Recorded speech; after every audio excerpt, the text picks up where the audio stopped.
ஆழ்வார் எம்பெருமானார் ஜீயர் திருவடிகளே சரணம். ஆச்சாரியன் திருவடிகளே சரணம். ஆழ்வார் பாசுரங்களிலே எம்பெருமான பல இடங்களிலே முகில்வண்ணன், நீர்வண்ணன், மணிவண்ணன், கடல், களிறு ஏறு, இது போன்றெல்லாம் ஆழ்வார்கள் நமக்கு காட்டிக் கொடுக்கிறார்கள்.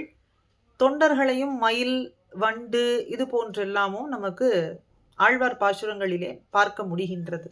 இதற்கு விசேஷமான அர்த்தம், அதாவது ஸ்வபாவ தேசம் அப்படின்னு சொல்லுவோம். இதற்கு ஆழ்ந்த ஒரு பொருள், வெளிப்புறமாக பார்க்கும் பொழுது மேலோட்டமாக ஒரு பொருளும் விசேஷமான அர்த்தம் பொதிந்திருக்கும்படியான ஒரு பொருளும் உண்டு அப்படின்னு பூர்வர்களுடைய வியாக்கியானம் மூலமாக நமக்கு தெரிகின்றது. இப்படி எம்பெருமான பல ஓமானங்கள் காட்டி ஆழ்வார்கள் அனுபவித்து பாசுரங்கள் இட்டிருக்கிறார்கள். இன்றைய அனுபவத்துல தெய்வ வண்டு என்பதற்கு விசேஷண அர்த்தமாக எம்பெருமானை எப்படி நம்மாழ்வார் கூறுகின்றார் என்பதை என்று அனுபவிப்போம். திருவாய்மொழியிலே தூவியம் புள்ளுடை தெய்வ வண்டு என்றும், வண்டுகளோ வம்மின் என்றும், அருகால சிறுவண்டே தொழுதேன் உன்னை என்று இப்படி பல இடங்கள்ல பார்க்கிறோம். இந்த வண்டுகளோ வம்மின் என்றும் அருகால சிறுவண்டேன்னு சொல்றது பாகவதர்களிலே சிரேஷ்டரான ஆச்சாரியர்களை குறிப்பதான சப்தம்.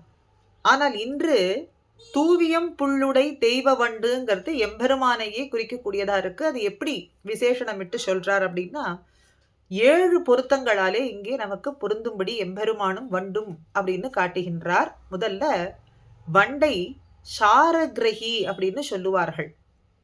அந்த கமலத்திலே அமர்ந்து அதில் இருக்கக்கூடியதான சாரத்தை பருகி ஜீவிக்கும். மலரிலே சென்று அமர்ந்து அதில் இருக்கக்கூடிய சாரமான இனிமையான தேனை உண்டு அது ஜீவித்திருக்கும். அதுபோலதான் எம்பெருமானும் பக்தர்களினுடைய ஹிருதய கமலம் மலர் என்பதினிலே சென்று சாரமான அமுதத்தை எடுத்து உண்டு அவனும் அனுபவிக்கின்றான், கழிப்பவன் ஆகின்றான். பக்தர்களினுடைய ஹிருதய புண்டரீக மலரிலே படிந்து அங்குள்ள சாரத்தை கவர்ந்து கழிப்பவனா இருக்கான். அதனால வண்டு சாரகிரகி, போதிர் கமல வண்ணெஞ்சம் அப்படின்னும், பக்தானாம் எத் வபுஷி தகரம் பண்டிதம் புண்டரீகம் என்கின்ற இந்த வாக்கினாலே பக்தர்களினுடைய ஹிருதய கமலம் அதிலே படிந்திருக்கக்கூடியதான சாரத்தை உண்டு கழிக்கின்றான். அதனாலே சாரகிரகி. முதலிலேயும் வண்டு பத்ம அபினிவேஷம் உடையது. இரண்டாவது, கமலத்திலேயே மிகுந்த அபினிவேஷம் கொண்டிருக்கும் பத்ம மலரிலே. அதுபோலதான் எம்பெருமானும் பத்மம் என்கின்ற தாமரையிலே வண்டுக்கு ஆவலாக இருக்கின்றது, கமலத்திலேயே தாமரை மலரிலேயே. அதுபோல பத்மையான பிராட்டியினிடத்திலேயே மிகுந்த அபினிவேஷம் கொண்டவனாகவும் இருக்கான் எம்பெருமான். இது ஸ்லேடையான பொருள் கொண்டுள்ளதான வாக்கியம். ஆக வண்டு பத்ம அபினிவேஷம் உடையது, பத்ம மலரிலேயே ஆவல் கொண்டிருக்கும், பத்மையான பெரிய பிராட்டியினிடத்திலேயே அபினிவேஷம் கொண்டிருப்பவனா இருக்கான் எம்பெருமான். ஆக இரண்டாவது. மூன்றாவது, சஞ்சாரம் உடையது, சதா சஞ்சாரித்திருக்கக்கூடியதான ஒரு ஸ்வபாவத்தை கொண்டிருக்கக்கூடியது இந்த வண்டு. எம்பெருமானும் அப்படிப்பட்டவன் தான். இதுவும் ஸ்லேடையான ஒரு அர்த்தம் கொண்டுள்ளது. ஷாகா சஞ்சாரம் அப்படின்னு சொல்றது. அப்புறம் சர்வமும் சஞ்சாரித்திருக்கக்கூடியது. இங்க ஷாகான்னா கிளைன்னு ஒரு அர்த்தம், வேதம்னு ஒரு அர்த்தம். 2 அர்த்தம்.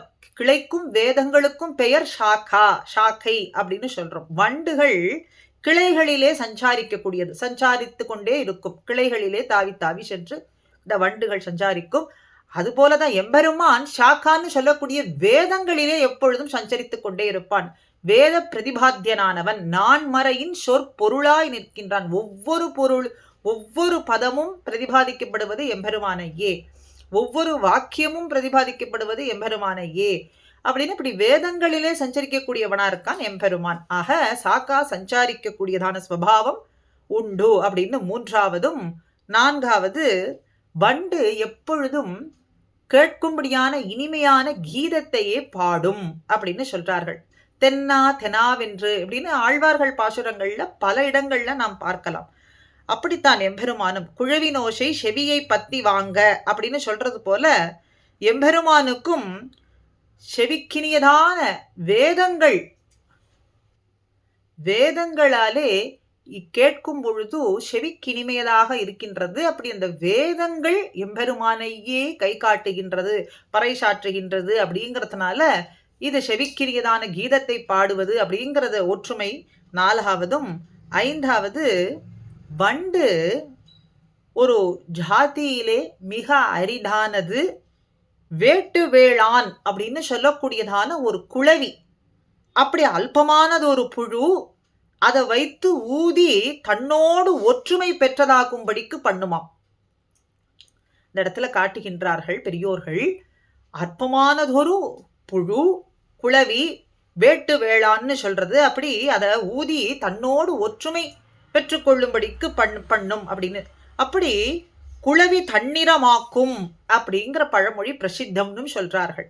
அதுபோலதான் எம்பெருமானும் பொருளல்லாத அடியேனை பொருளாக்கி அடிமை கொண்டாய், பொருளல்லாத என்னை பொருளாக்கி அடிமை கொண்டாயினும் தம்மையே நாளும் வணங்கி தொழுவார்க்கு தம்மையே ஒக்க அருள் செய்வான் எம்பெருமான். அப்படிங்கிறதுனாலே அவஸ்துவாய் கிடந்தது ஒரு வஸ்துவா அப்படின்னு சொல்லும்படிக்கு கிடந்த இந்த வஸ்துவையும் சிறும பாராமல், இந்த ஆத்ம வஸ்துவையும் சிறும பாராமல் தன்னோடு ஒக்க பரிமாறும்படிக்கு கலந்து அனுபவிக்கும்படிக்கு அருள் செய்தான். அப்படிங்கிறதுனால இந்த 5ஆவது ஆக இந்த வண்டு ஆனது இந்த குளவி, அற்பமானதொரு குழவியை ஊதி தன்னோடு ஒக்கும்படிக்கு செய்யும். எம்பெருமானும் அப்படித்தான், அவஸ்துவா இருக்கக்கூடிய இந்த ஆத்ம வஸ்துவை தன்னோடு ஒக்க கலந்து பரிமாறும்படிக்கு அனுபவிக்கும்படிக்கு அனுகிரகம் செய்தருளுகின்றான்ங்கிறதுனால 5ஆவது ஒற்றுமையும். 6ஆவது, வண்டு சோலைகளிலேயே எப்பொழுதும் சுழன்றி சுழன்றி இன்பத்தை அனுபவித்துக் கொண்டிருக்கும். அப்படித்தானே எம்பெருமானும் வண்டினம் முரளும் சோலை, மயிலினம் ஆளும் சோலை, கொண்டல் மீது அனவும் சோலை, அண்டர்கோன் அமரும் சோலை அப்படின்னு சொல்றதுனாலே ஆறாமம் சூழ்ந்த வரங்க முதலான திருப்பதிகள் எல்லாவற்றிலேயும் எம்பெருமான் அடியார்களுக்காகவே அடியார் உகந்த தமர் உருவம் தமர் நாமம், அடியார்கள் எந்த உருவத்தை வேண்டினார்களோ அந்த உருவிலேயும், அடியார்கள் எந்த நாமத்தை சொல்றார்களோ அந்த நாமத்திலேயும் இப்படி எம்பெருமான் அத்தனை திவ்ய தேசங்களிலேயும் எழுந்தருள் இருக்கின்றான். அப்படின்னு வண்டு சோலைகளிலேயே சுழலும்படியா இருக்குங்கிறதுனால திருமாலிரும் சோலை, அண்டர்கோன் அமரும் சோலை அப்படின்னு இப்படி பல திவ்ய தேசங்கள்ல எம்பெருமான் எழுந்தருள் இருக்கின்றான் என்கிறதுனாலே 6ஆவது ஒற்றுமையும். 7ஆவது கடைசியா, வண்டு மதுவை பருகி உண்டு உண்டு தென்னா தெனாவென்று முரளும். தென்னா தெனாவென்று வண்டு முரல் என்று நம்மாழ்வாரே சொல்றார். அப்படி எம்பெருமானும் தொண்டர்களினுடைய அமுத வாக்கை பருகி தென்னா தெனாவென்று இருக்கின்றானாம். அதை நம்மாழ்வாரே சொல்றார். பண்ணார் பாடலின் கவிகள் யானாய் தன்னை தான் பாடி தென்னா தெனாவென்று என்னம்மான் திருமாலிரும் சோலையானே அப்படின்னு காட்டுறார். அடியார்களினுடைய பாசுரங்கள் சொல்றது, அடியார்களினுடைய செவிக்கினியதான பாசுரங்களை கேட்டு கேட்டு தென்னா தெனாவென்று தன்னை தான் பாடி தென்னாவென்னும் என்னம்மான் திருமாலிரும் சோலையானே அப்படின்னு இப்படி 7ஆவது வண்டு மதுவப்பருகி தென்னா தெனாவென்னு பாடுகின்றதாம். அதுபோல தொண்டர்களினுடைய அமுத சொல் என்கின்ற மதுவை உண்டு எம்பெருமானும் தென்னா தெனாவென்று என்னம்மான் திருமாலிரும் சோலை முதலான திவ்ய தேசங்களிலே எழுந்தருளி இருக்கின்றான். அப்படிங்கிறதுனால 7ஆவது ஒற்றுமையையும் இந்த இடத்துல காட்டுகின்றார். பல அர்த்தங்கள் உண்டு.